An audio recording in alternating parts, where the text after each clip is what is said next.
Welcome to KRR kitchen. இன்றைக்கி நம்ம கிச்சனில் நல்ல ஒரு அருமையான சைடிஷ் ரெசிபி தான் பார்க்க போகிறோம். 2 உருளைக்கிழங்கு இருந்தால் போதுங்க, டக்குன்னு ரொம்ப ஈஸியாக ஒரு உருளைக்கிழங்கு குருமா எப்படி செய்கிறதுன்னு தான் பார்க்க போகிறோம். இந்த உருளைக்கிழங்கு குருமா பார்த்திங்கன்னா இட்லி, தோசை, சப்பாத்தி, பூரி, அப்புறம் பார்த்திங்கன்னா புலாவ், இது போல் எல்லாத்துக்கூடையும் வச்சு சாப்பிட்றதுக்கு ரொம்ப அருமையாக இருக்கும். செய்கிறது ரொம்ப ஈஸியாக செஞ்சிடலாம். எப்படி செய்கிறது நம்ம வீடியோக்குள்ளே போய் பார்ப்போம். அதுக்கு முன்னாடி நம்ம சேனலை இப்போ தான் ஃபஸ்ட் டைம் பார்க்குறீங்கன்னா சப்ஸ்கிரைப் பண்ணி வச்சுக்கோங்க. கூடவே பெல் சிம்பல் ப்ரெஸ் பண்ணி ஆளுங்கிற ஆப்ஷனையும் ப்ரெஸ் பண்ணி வச்சுக்கோங்க. அப்போ தான் நான் போகிற வீடியோஸ் எல்லாம் உங்களுக்கு தொடர்ந்து நோட்டிஃபிகேஷனில் ஒன்றுக்கொன்னே கிடச்சிக்கிட்டு இருக்கும். இப்போ வாங்க இந்த உருளைக்கிழங்கு குருமா எப்படி செய்கிறதுன்னு பார்த்துடலாம். இப்போ இந்த குருமா செய்கிறதுக்கு முதல்ல நம்ம தேங்காய் அரைச்சி எடுத்துக்குவோம். அதுக்கு பார்த்திங்கன்னா ஒரு 1/2 கப் அளவுக்கு தேங்காய் துருவல் சேர்த்துருக்கேன். இது கூடவே ஒரு 4 பச்சை மிளகாய் சேர்த்துருக்கேன். 1 டீஸ்பூன் அளவுக்கு சோம்பு, ஒரு 1/2 டீஸ்பூன் அளவுக்கு கசகசா சேர்த்துக்குங்க. ஒரு 2 டீஸ்பூன் அளவுக்கு பொட்டுக்கடலை, ஒரு 3 முந்திரி பருப்பு சேர்த்துக்கிறேன். இது கூடவே பார்த்திங்கன்னா ஒரு சின்ன துண்டு பட்டை, 2 கிராம்பு சேர்த்துக்கிறேன். அப்புறம் கொஞ்சமாக ஃப்ரெஷ்ஷான கொத்தமல்லி தழை சேர்த்துக்குங்க. இப்போ இதில் கொஞ்சமாக தண்ணி விட்டு நல்லா நைஸாக அரைச்சி எடுத்துக்குவோம். முந்திரி பருப்பு இல்லை அப்படின்னா இன்னும் 1 டேபிள் ஸ்பூன் அளவுக்கு பொட்டுக்கடலை சேர்த்துக்குங்க. இப்போ நல்லா நைஸாக அரைச்சி எடுத்துகிட்டு வந்துட்டேன். இந்த குருமாவுக்கு காரம்னு பார்த்தீங்கன்னா பச்சை மிளகாய் காரம் தான். அதுக்கு தகுந்த அளவு நீங்கள் பச்சை மிளகாய் சேர்த்துக்குங்க. மீடியம் சைஸில் 2 உருளைக்கிழங்கு கட் பண்ணி வச்சுருக்கேன். இன்றைக்கி இந்த குருமா நம்ம குக்கரில் தான் தாளித்து விட போகிறோம். ரொம்ப ஈஸியாக ஒரு 3 நிமிஷத்துலேருந்து 4 நிமிஷத்துக்குள்ளே வெந்துடும். இப்போ அடுப்பில் ஒரு குக்கர் வச்சுருக்கேன். அதில் ஒரு 2 டீஸ்பூன் அளவுக்கு எண்ணெய் சேர்த்துக்கிறேன். எண்ணெய் நல்லா காயட்டும். காஞ்சதுக்கப்புறம் தாளிப்பு பார்த்திங்கன்னா ஒரு பிரிஞ்சி இலை சேர்த்துக்கிறேன்.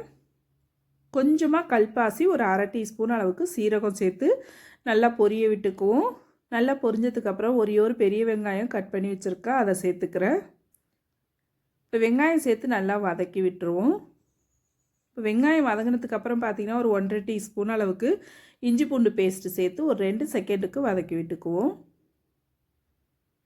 இப்போ வெங்காயம் இஞ்சி பூண்டுலாம் வதங்கினதுக்கப்புறம் பார்த்திங்கன்னா மீடியம் சைஸில் 2 தக்காளி பழம் கட் பண்ணி வச்சுருக்கேன், அதையும் சேர்த்து நல்லா வதக்கி விட்டுருவோம்.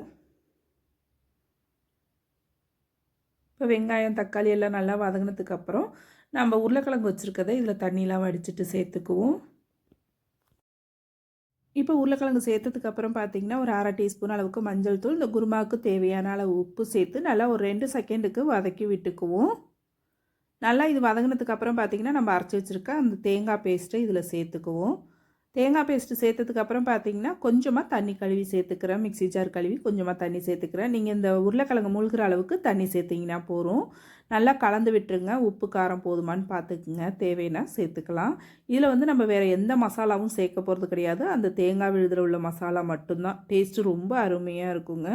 நல்லா கலந்து விட்டு குக்கர் மூடி போட்டு நல்லா ஒரு மிதமான தீயில் ஒரு 2 விசில் வேக வச்சு எடுத்தோம்னா டக்குன்னு குருமா நமக்கு ரெடி ஆகிடும். இப்போ இது வேகட்டும், வெந்ததுக்கப்புறம் பார்ப்போம். இப்போ ஓப்பன் பண்ணி பார்ப்போம். நான் 2 விசில் வச்சு எடுத்துட்டேன். குருமா பாருங்கள் நல்லா வெந்து சூப்பராக ரெடி ஆகிருக்கு. இதில் கொஞ்சமாக கொத்தமல்லி தழை சேர்த்துக்கிறேன். இந்த குருமா இன்றைக்கி நான் சப்பாத்திக்கு செஞ்சுருக்கிறதுனால கொஞ்சம் திக்காக செஞ்சுருக்கேன். சப்பாத்தி பூரிக்கெலாம் இந்த பக்குவத்துக்கு செஞ்சுக்கிட்டிங்கன்னா கரெக்டாக இருக்கும். இதே இது சாப்பாட்டுக்குன்னா இன்னும் கொஞ்சம் தண்ணி சேர்த்து ஒரு 3 நிமிஷம் கொதிக்க வச்சிங்கன்னா அது கொஞ்சம் நல்லாயிருக்கும். இட்லி, தோசை, சாப்பாட்டுக்கெலாம் சாப்பிடும்போது கொஞ்சம் தண்ணியாக வச்சுக்கிட்டோம்னா நல்லாயிருக்கும். சப்பாத்தி பூரிக்கு இதேமாதிரி இருந்துச்சுன்னா டேஸ்ட்டு சூப்பராக இருக்கும். நல்லா இது ஒரு 2 நிமிஷம் இதுக்கப்புறம் கொதிச்சதுன்னா போதும், அருமையாக சூப்பராக ரெடி ஆகிடும். அவ்வளோதான், நம்மளோட உருளைக்கிழங்கு குருமா பாருங்கள் ரொம்ப சூப்பராக அருமையாக ரெடி ஆகிடுச்சிங்க. கண்டிப்பாக இந்த ரெசிபியை ட்ரை பண்ணி பாருங்கள். ட்ரை பண்ணி பார்த்துட்டு எப்படி இருக்குன்னு எனக்கு கமெண்ட் பண்ணுங்கள். என்னோட இந்த ரெசிபி பிடிச்சிருந்ததுன்னா லைக் பண்ணுங்கள், ஷேர் பண்ணுங்கள். மறக்காமல் நம்ம கேஆர்ஆர் கிச்சனை சப்ஸ்கிரைப் பண்ணி வச்சுக்கோங்க. நாளைக்கு வேற ஒரு ரெசிபியோடு சந்திப்போம். தேங்க்ஸ் ஃபார் வாட்சிங்.